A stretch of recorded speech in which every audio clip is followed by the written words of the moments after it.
Alright, let's look at the homework 14.7, problem number 4. Alright, so we want to find the local extrema and the saddle points. Alright, so let's do that. Alright, so first I'm going to take the partial. So partial of f with respect to x is going to be, alright, so 3y is just going to be a constant, so I'm going to just put it out here, 3y. Alright. Then I'm going to take the derivative using the product rule. So derivative of x is 1 and times e to the negative x squared minus y squared plus x times, and the derivative of e to the negative x squared minus y squared with respect to x. So it's going to be e to the negative x squared minus y squared. So we're going to have to use the chain rule, so we're going to have to multiply by derivative of that, which is negative 2x. Right? So if you simplify this, you're going to get this. So this is going to be 3y is outside, right? And I'm going to pull out the e to the negative x squared minus y squared because that's in common. So you're going to have a 1 minus 2x squared. Then we have e to the negative x squared minus y squared, right? So to find a critical number, I'm going to set this guy equal to 0, all right? And note that here, this guy, since it's an exponential function, this guy is actually never 0, right? So only chance we got is make y equal to 0 or 1 minus 2x squared equal to 0, right? So that will give us, right, either y is equal to 0 or x is equal to, I'm going to go ahead and so it's going to be square root of 1/2, so it's going to be x is plus or minus square root of 1/2. All right. Then if you look at the partial with respect to y, so I'm going to cheat a little bit here, right? Since this function is symmetric in x and y, because if you exchange x and y, you're going to get exactly the same function. So when you do the partial with respect to y, you get exactly the same thing except that the x and y are switched. So you have a 3x times quantity 1 minus 2 y squared.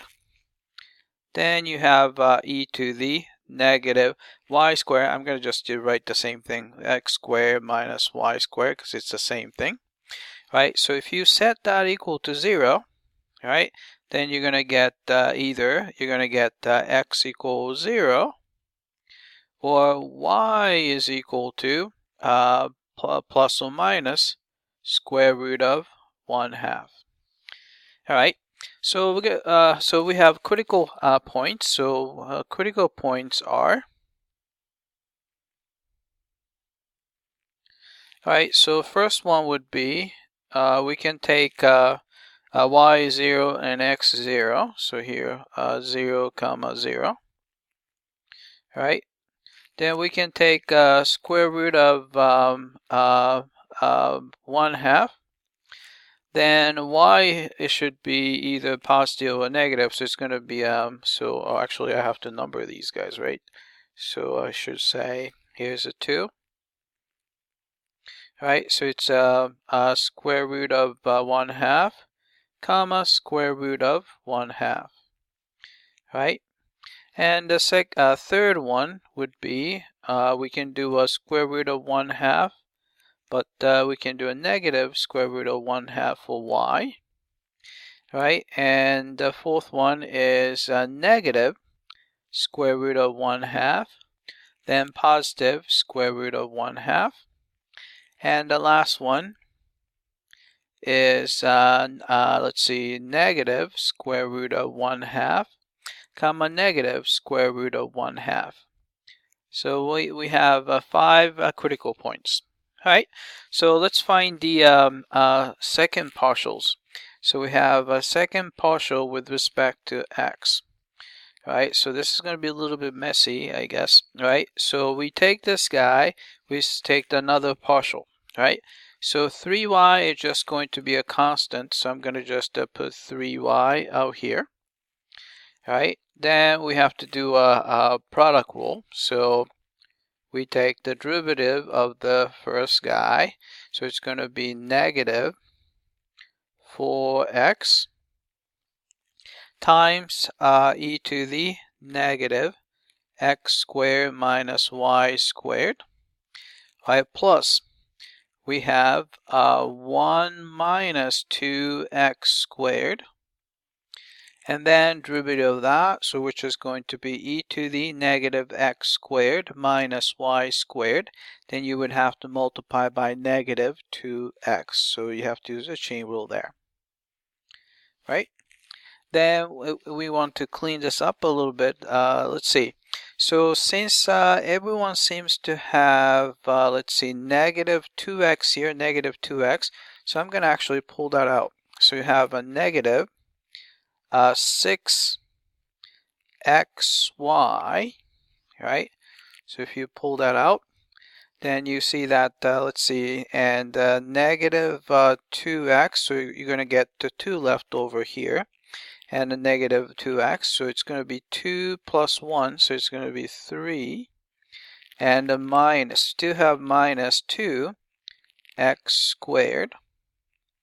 All right, then you have e to the negative x squared minus y squared.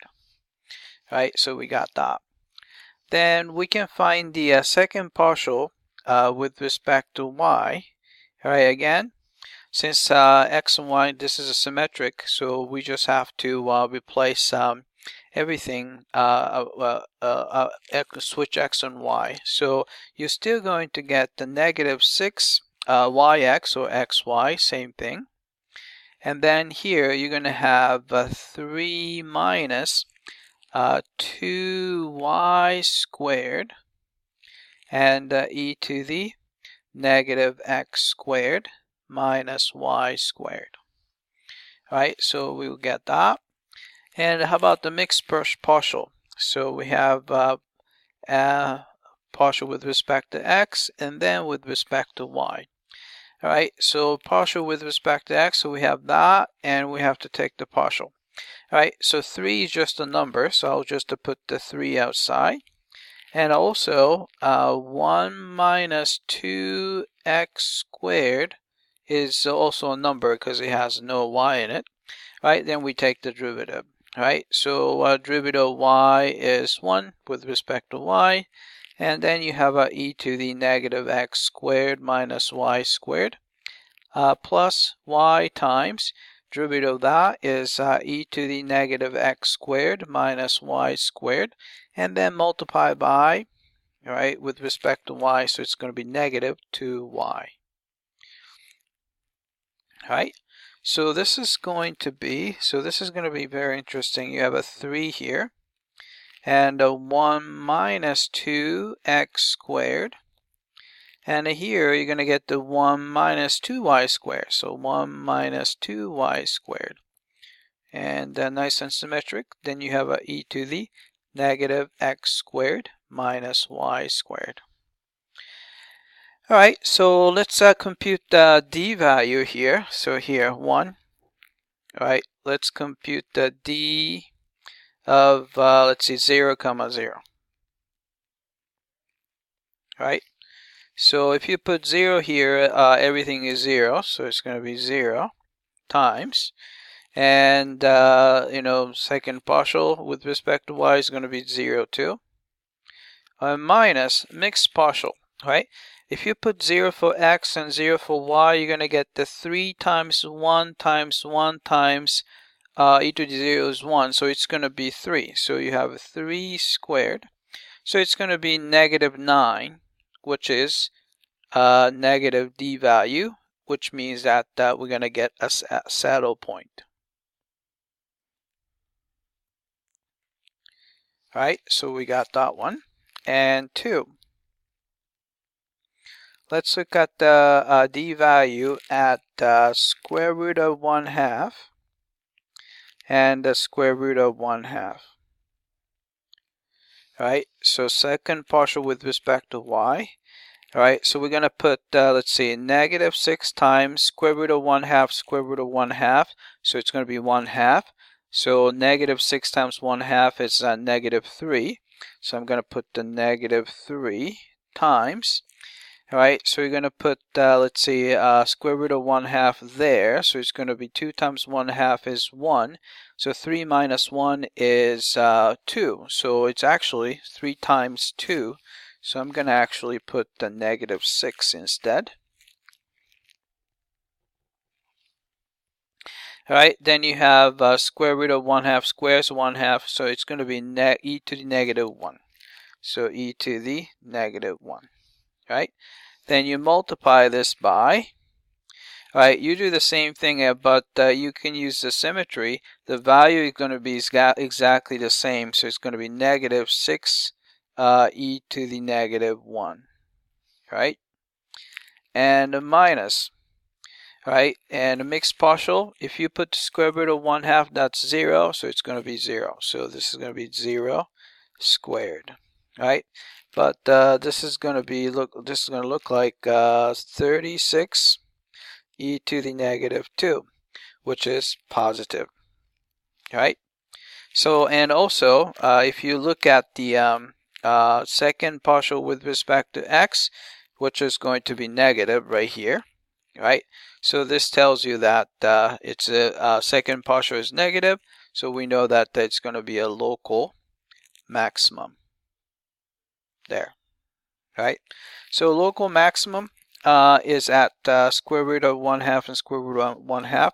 So if you compute the value, so f of square root of 1/2 comma square root of 1/2 is going to be, let's see, 3 over 2 e to the -1. So it's going to be 3 over 2e, right? So that will be the local maximum value, right?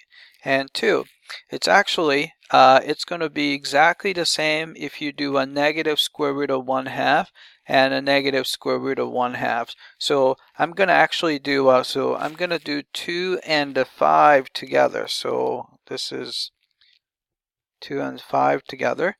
So it's going to be plus, plus minus, right? You're going to get exactly the same value, right? And I'm going to do 3 and 4 together. So 3 and 4 together.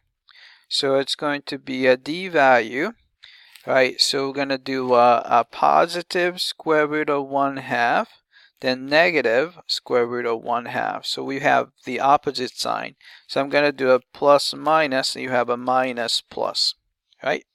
So this is going to be, right? So if you put the, let's say, look at the second partial with respect to x. So you're going to put positive square root of 1/2 and negative square root of 1/2. So that's going to be 6 and, let's see, -3. And here is going to be 2. So it's again positive 6. And then you have e to the -1. And the same thing here, 6 e to the -1. All right, the mixed partial, again, this is going to be 0. So you have a 0 squared, which is equal to 36 e to the -2, which is positive. But as we look at it, second partial with respect to x is going to be positive. So we know that local minimum, right? So if you look at these values, so I'm going to do a positive, positive, minus, minus. So here is a positive, negative, negative, negative, positive. So it's opposite sign. It's negative, positive, square root of 1/2. Then you see that you're going to get, let's say, 3 and actually 3. Maybe I have to rewrite that. So 3 on top. All right, so positive square root of 1/2 and negative square root of 1/2. So you're going to create a negative 1/2. Then you have e to the negative 1. So we have that. All right. So we got the saddle point at the 0, 0, and this is going to be the local max value, which is 3 over 2e, and the local minimum value would be negative 3 over 2e. All right, so let's type it in. So we have, let's see. All right, local maximum value is 3 over 2e, and local minimum values are negative 3 over 2e, and the saddle point would be 0, 0, all right, and if you plug in 0 into the function, and the function value is 0, so I should probably just put the 0, one more 0 there, right? So let's check the answer. Submit for testing. All right, it came back and looks like we got all of these guys correctly. All right, that's it. I hope that this was clear.